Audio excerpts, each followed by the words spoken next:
వచ్చిన పాత్రికేయ మిత్రులందరికీ హృదయపూర్వక నమస్కారం. ఆంధ్రప్రదేశ్ వినాశనానికి దారితీసిన వైసీపీ ప్రభుత్వానికి వ్యతిరేకంగా తిరిగి ఆంధ్రప్రదేశ్ని సరైన మార్గంలో పెట్టడానికి జనసేన, తెలుగుదేశం నిర్ణయించింది. సో దాంట్లో భాగంగానే ఈ రోజున శ్రీ చంద్రబాబు నాయుడు గారితో గత 2 సంవత్సరాలుగా మేము ఆలోచిస్తూ ఉన్నాం. ఈ పర్టికులర్ రాష్ట్ర క్షేమం గురించి ఇప్పటి సభ దగ్గర నుంచి ఈ రోజు దాకా ఒక్కొక్కటి తెచ్చుకుంటూ మాట్లాడుకుంటా చాలా జాగ్రత్తగా ఆంధ్రప్రదేశ్ని అభివృద్ధి పదంలోకి ఎలా తీసుకెళ్ళాలని ఆలోచిస్తూ వచ్చి అందులో భాగంగానే ఈ రోజున ఒక బంగారు భవిష్యత్తు కోసం రాష్ట్రాన్ని సరైన అభివృద్ధి పదంలో పెట్టడానికి మనస్ఫూర్తిగా ఈ రోజున శ్రీకారం చుట్టడం జరిగింది. అందులో భాగంగానే ఈ రోజున జనసేన, తెలుగుదేశం కలిసి పదం దిగించిన దీనికి మరింత బలోపేతం చేయడానికి భారతీయ జనతా పార్టీ కూడా శుభాశిస్సులు ఉన్నాయి. దీనికి మీ అందరికీ తెలిసిందే. ఇదే అప్పుడు ఎలా వెళ్ళిపోతున్నాం, ఎట్లా వెళ్ళిపోతున్నాం, ముందు పెద్దలు, మాజీ ముఖ్యమంత్రి, ప్రతిపక్ష నాయకులు శ్రీ నారా చంద్రబాబు నాయుడు గారు వివరిస్తారు. ఆ తర్వాత జనసేన ఎన్ని స్థానాల్లో పోటీ చేస్తుందో తెలియజేస్తారు. జనసేన చాలా కీలకంగా 24 స్థానాల్లో పోటీ చేస్తుంది. భారతీయ జనతా పార్టీని దృష్టిలో పెట్టుకొని కూడా జనసేన చాలా కీలకంగా 12 స్థానాల్లో పోటీ చేయాలని నిర్ణయించుకున్నాం. దాంట్లో ముందుగా సంఖ్యాపరంగా ఒక 5 మంది అభ్యర్థుల్ని 24 నియోజకవర్గాలు, 5 నియోజకవర్గాలు దానికి సంబంధిత అభ్యర్థుల్ని ప్రకటిస్తా ఉన్నాం. నెల్లిమర్ల శ్రీమతి లోకం మాధవి గారు, అనకాపల్లి శ్రీ కొనతాల రామకృష్ణ గారు, రాజానగరం దత్తుల బలరామకృష్ణ గారు, కాకినాడ రూరల్ పంతం నానాజీ గారు, తెనాలి శ్రీ నాగేంద్ర బలహన్ గారు పోటీ చేస్తారు. మిగతా 19 నేను 2 రోజుల్లో మొత్తం అందరికీ తెలియజేస్తాను. జనసేన చాలా కీలకంగా ఓట్లు చీలకుండా 98% స్ట్రైకింగ్ రేట్ ఉండేలాగా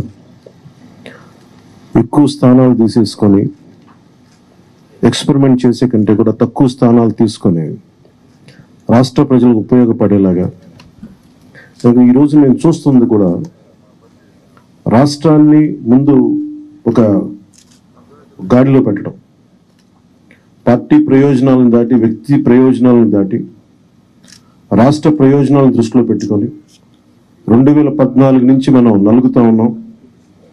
2019కి ఈ అరాచక పాలన వల్ల ఇంకా నలిగిపోతూ ఉన్నాం. ఇలాంటి సమయంలో నేను చాలా నిర్మాణాత్మకంగా, చాలా బాధ్యతతోటి అన్నీ ఆలోచించి, చాలామంది పెద్దలు 45 స్థానాలు కావాలి, 70 స్థానాలు కావాలంటే ఒకటే చెప్పాను అందరికీ, 2019లో కనీసం నాకు ఒక 10 స్థానాలు ఉండుంటే ఈరోజు ఎక్కువ స్థానాలు తీసుకొని ఒక మంచి చక్కటి అవకాశం ఉండేది.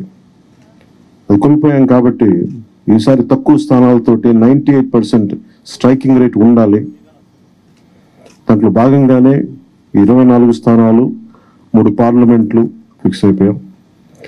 అలాగే 24 స్థానాలు కనిపిస్తున్నాయి, కానీ జనసేనకి మనం చూడాల్సింది 3 పార్లమెంట్లో ఇంకొక అదనంగా ఇంకొక 18 నుంచి 20 దాకా స్థానాలు అధికంగా యాడ్ అవుతాయి. సో దాదాపు ఒకలా చూస్తే జనసేన అందరూ అనుకున్నట్టుగా ఒక 40 స్థానాల్లో పోటీ చేస్తున్నట్టు లెక్క, 3 పార్లమెంట్తో కలుపుకొని. నేను కూడా ఒక ఈ అలయన్స్ బలంగా ఉండాలి, టీడీపీ జనసేన అలయన్స్ బలంగా ఉండాలి అంటే నేను కూడా ప్రత్యేకించి భారతీయ జనతా పార్టీని దృష్టిలో పెట్టుకొని కూడా నా సీట్లని కుదించుకోవడం జరిగింది. ఇది మన నాయకులందరికీ కూడా వ్యక్తి ప్రయోజనాలను పక్కన పెట్టి రాష్ట్ర ప్రయోజనాలని ముందుకు తీసుకెళ్దాం. ఓటు ట్రాన్స్ఫర్ అయిన రోజున ఎవరైతే త్యాగాలు చేశారో, ఎవరైతే కష్టపడి పనిచేశారో ప్రతి ఒక్కరికి పేరు పేరున ఈ సభావేదిక మీదుగా నేను తెలియజేసుకుంటా ఉన్నాను.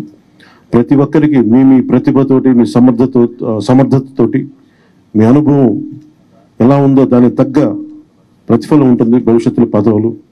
మన ప్రభుత్వం స్థాపించిన వెంటనే ఎలాంటి పదవులు మీ సమర్థతకి, మీ ప్రతిభకి తగ్గట్టుగా ఖచ్చితంగా మీకు అండగా ఉంటామని తెలియజేసుకుంటూ, ప్రతి జన సైనికులకి, ప్రతి వీర మహిళలకి, ప్రతి జనసేన మద్దతుదారులందరికీ కూడా మన ఓటు టీడీపీకి వెళ్ళటం ఎంత ముఖ్యమో టీడీపీ ఓటు కూడా మనకు రావడం అంతే ముఖ్యం. జనసేన ఓటు ఖచ్చితంగా టీడీపీకి ట్రాన్స్ఫర్ అయితేనే ఈ రాష్ట్రం చాలా అద్భుతంగా ఉంటుంది. ఎట్టి పరిస్థితుల్లో కూడా ఓటు ట్రాన్స్ఫర్ అనేది ఖచ్చితంగా జరగాలి. అందుకని ఎలాంటి పొరపచ్చాల మధ్యలో 1-2 వచ్చిన వైసీపీ దుష్ట పన్నాగాలు కొన్ని ఏదన్నా ఎలాంటి విభేదాలు సృష్టించినా వాటిని మేమందరం సమర్థవంతంగా ఎదుర్కోవడానికి, కలిసికట్టుగా ఎదుర్కోవడానికి మేము పూర్తి సంసిద్ధతతో ఉన్నాం. ఆయన సిద్ధమని చావగొడతా ఉన్నారు. బాబు నీకు యుద్ధం ఇస్తాం, నీకు అది ఎలా ఎందుకు యుద్ధం చేస్తామంటే ప్రజలు తిరిగి ఆంధ్రప్రదేశ్ని గాడిలో పెట్టడానికి యుద్ధం చేస్తాం నీకు.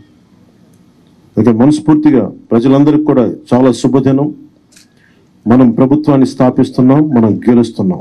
జై జనసేన, జై టీడీపీ, జై హింద్.